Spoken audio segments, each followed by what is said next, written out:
Okay, boys and girls, we are going to be continuing with our science, even though you started it in reading time by listening to the story about frogs. We are going to continue learning about amphibians. So I'm quite excited to be learning about amphibians with you guys, and I think you guys are going to really enjoy this because we've already done for Mardi Gras, we already researched an animal of your choice, and so now we're going to kind of study a group of animals this time, and we're going to continue this for a little while. So we're starting with our group called amphibians. Raise your hand, or how many of you guys have ever heard of the word amphibian before? Okay, so amphibians are pretty cool. Amphibians, as I talk to you guys, I'm going to fill out this cool little bubble map that I'm starting out. So we learn about what makes an amphibian, okay? Because I'm going to give you guys a worksheet to do that as well. So you can take notes with me as you're doing the story, or you can do it after. And I'm going to post a lot of different vocabulary words. I'm going to post a cool book you can put together and read about amphibians. And you're going to learn some new vocabulary today. And then I'm going to also send you another little video for you to watch about amphibians. And we have a magic school bus that you can watch today or anytime during the week that you want. And I'll post it again on Friday about habitats, and it's a lot about one of the frogs in there and its habitat, but it also deals with habitats of other animals, which is pretty cool. So first, an amphibian is a type of animal. It's a group of animals, and amphibian comes from the word amphibious, which means two lives. So amphibians have two different lives. I'm gonna go ahead and write that down. They have two lives, which means basically that part of their life is going to be in the water and part of their life is going to be on land. Okay, so we have this amphibians. It means two lives. Part of it is on land and part of it is on water. So amphibians are always going to start out in the water. All amphibians are going to lay eggs, and when they lay their eggs, they lay it in the water. So all amphibians lay eggs. They all lay their eggs in the water. So their lives start out in the water. And then once for instance, a frog is probably one of the most common types of amphibians. And the frog will start out as an egg in the water, and when it hatches, it's a tadpole, and then it slowly starts to grow its back legs, and then its front legs, and then it starts to lose its tail, and then it can come back out onto land, and that's where it'll live on land. So when it starts out in that water, it has something called gills, and those gills take the water in and take the oxygen from the water to help it breathe.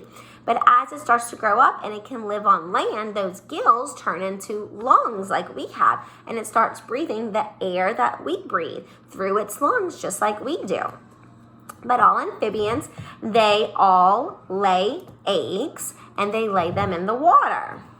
Okay, they lay their eggs in different lakes and ponds and streams. So it's not big bodies like oceans or gulfs, but it's smaller bodies like lakes, ponds, and streams where they lay their eggs. And like we said, they are babies in the water, and they grow up to be adults on land. Now, something special about all amphibians is that they are vertebrates, which means that they have backbones. Amphibians have backbones. They have backbones. So that's called a vertebrate when they have a backbone, because sometimes we have animals that don't have backbones. But all amphibians are going to have this backbone right here that you guys have. So we share that in common with amphibians. Now, the one thing that we don't share in common with them is our blood. So amphibians are cold-blooded. Let's write that down, cold-blooded. Amphibians are cold-blooded. And let's talk about what cold-blooded means. Does it mean that their blood is really cold running through their body? No, it doesn't mean that.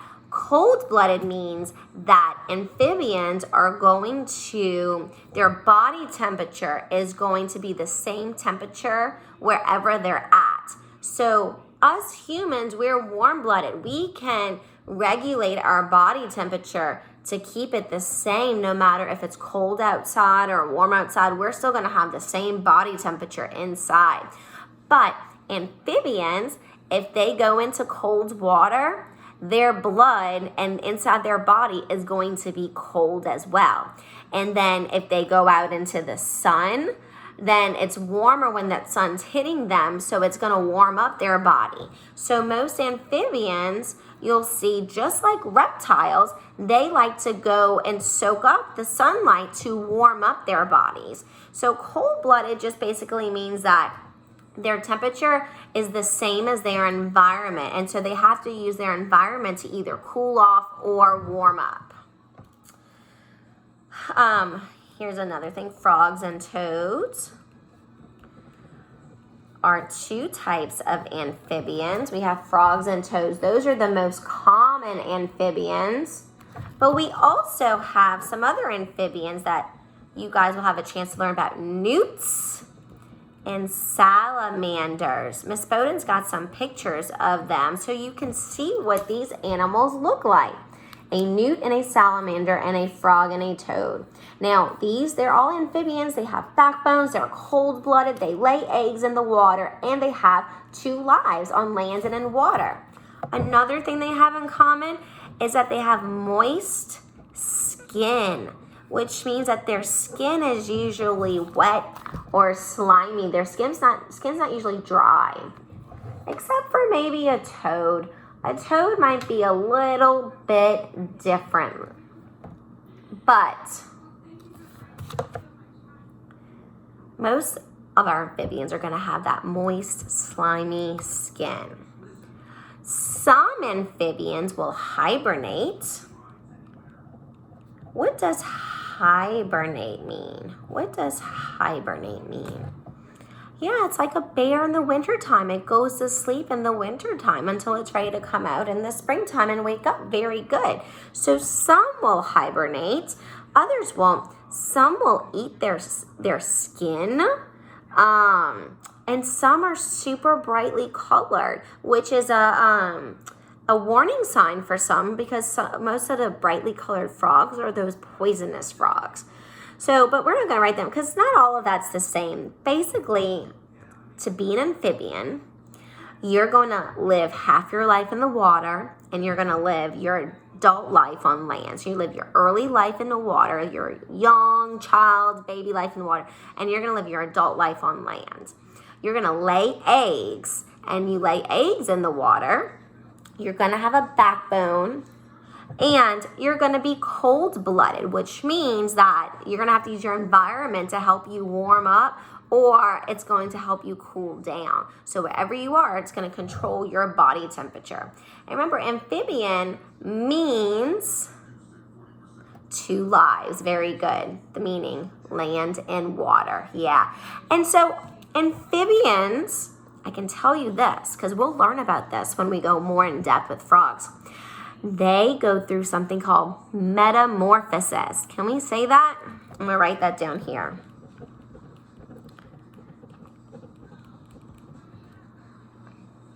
I think I spelled it right. Metamorphosis. It might be a letter off, but I might have spelled it correctly. Metamorphosis means to change. And so these animals look different as a baby than they are as an adult. So when they're like almost a different animal, because when a frog comes out as a baby, it's a tadpole. It looks nothing like as an adult. Whereas like us, when we're babies, we look similar to our mommies and daddies because we've got 5 fingers and 10 fingers and 10 toes. Sorry, 5 and 5. 10 fingers and 10 toes. We've got 2 arms and 2 legs. We've got, our head and our body. And we look similar to mommy and daddy. But a frog their tadpole. They look like a fish. And then as an adult, they have arms and legs and hop around all over the place. And they live in 2 different areas. So their offspring, as we call it, the babies, look different than the adults, the mommies and daddies, which is pretty cool. Okay, so here's another cool fact to learn. If you really like learning about amphibians, you might be able to become a herpetologist. Herpetologists are people that study amphibians.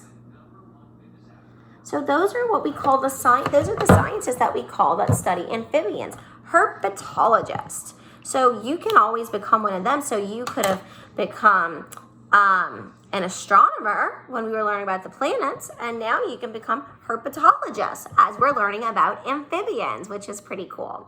So Miss Bowden is going to go ahead, and I am going to post for you this book. I'm going to go ahead. I'm going to take this with me so I don't have to keep turning the computer, and I'm going to show you.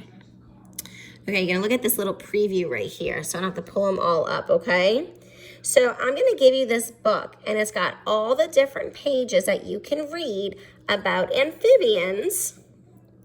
Going down. And then at the end, here's a page for you to fill out based on the information that you read to make sure that you understand what an amphibian is. And here's the little web to help you fill out with Miss Bowden as I'm talking about amphibians, just like I filled out right here. So you'll be able to fill out one of those as well. But yours will look just like this on this paper, okay? And then I'm going to give you some more information. Here are some vocabulary cards about what a backbone is, about how they breathe with their gills and their lungs like we talked about, what the eggs look like. Oh, look, here's a picture of an amphibian, a frog. A scientist who studies amphibian. Here's what a salamander looks like. Here's what a newt looks like. Here's what a toad looks like. And here's a card about the 2 lives about those frogs. So I've got lots of information coming to you about amphibians. And then tomorrow we're going to go a little bit more in depth, and we're going to really start talking about what makes a frog, and learning cool facts about frogs. So first we have to start out with, before we got into frogs, about the entire group of animals titled an amphibian. Because we've got amphibians, we've got reptiles, we've got mammals, we've got birds, we've got fish, we've got insects. We have different classes of animals that we can learn about. And so what Miss Bowden wants to do is break it down. So I'm going to teach you about what we just did, what an amphibian was, and then we're going to break that down and really learn about frogs and toads. But your research project can be based off of a frog, toad, newt, or salamander, any amphibian that you might want to research and do.